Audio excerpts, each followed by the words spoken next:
Hi, I'm Jerry Stilmock with the law firm of Brandt, Horn, Hallstrom, and Stilmock in Syracuse.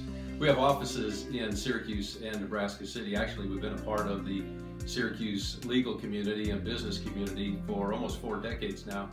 In fact, when our founding member, Bill Brandt, now passed away, when he was with us, we've had offices for our law practice in Unadilla.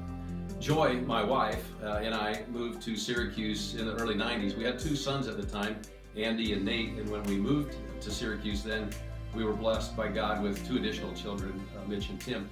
Not so much to share my family's names, but most importantly to share with you our experiences with the Syracuse Community Hospital.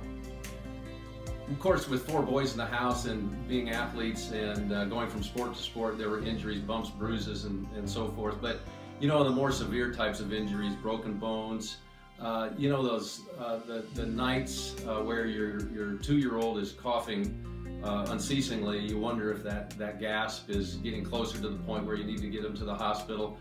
Or an infant, and you're thinking, you know, that temperature is now over 100, 103. Do you bother the hospital? Of course you do.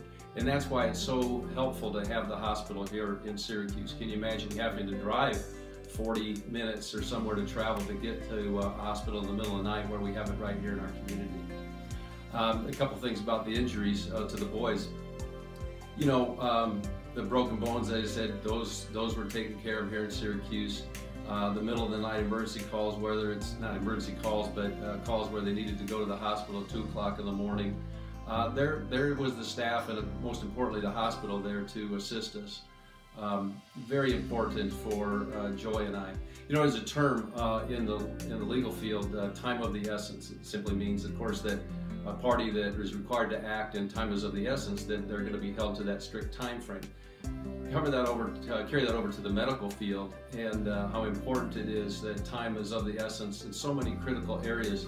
And again, we're blessed in Syracuse with the Syracuse Volunteer Rescue Squad and the men and ladies that serve there. But in this note, for purposes of this morning, the Syracuse Hospital and the professional medical staff that are a part of the hospital, we're truly fortunate that you know, when we need that medical care, that they are there to assist no matter what time of day, no matter what time of night at the medical facility.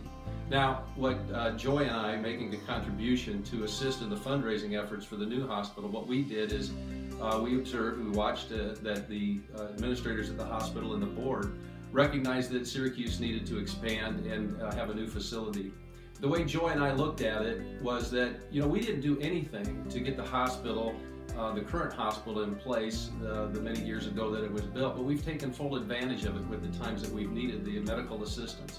Now it's an opportunity for our family to provide not only for the present time to build and help in construction of the new hospital, but also for the future. We took full advantage of the benefit of having the hospital here and raising our family, and now we want to make sure that that not only the present citizens and the people in the area have the benefit of a wonderful hospital and a professional medical staff, but also into the future. So that's the reason why we decided to participate in the fundraising efforts that are going on right now at the hospital.